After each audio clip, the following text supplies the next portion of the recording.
Manalangin tayo. Ama naming mahabagin, dinala sa libingan ang walang buhay na katawan ng tagapagligtas ng tanan. Sa kanyang kapanganakan, ginamit niya ay isang hiram na kuweba. Sa kanyang kamatayan, ay isa ring hiram na libingan.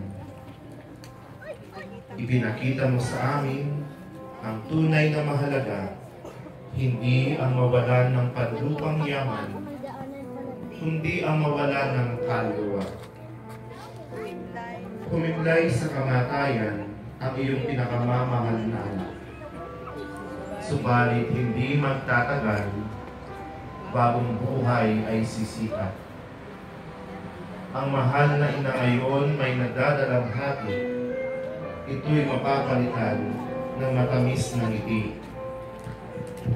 Lakas ng loob aming hinihingi sa pagpagtas sa bayang sinilangan ng aming liti.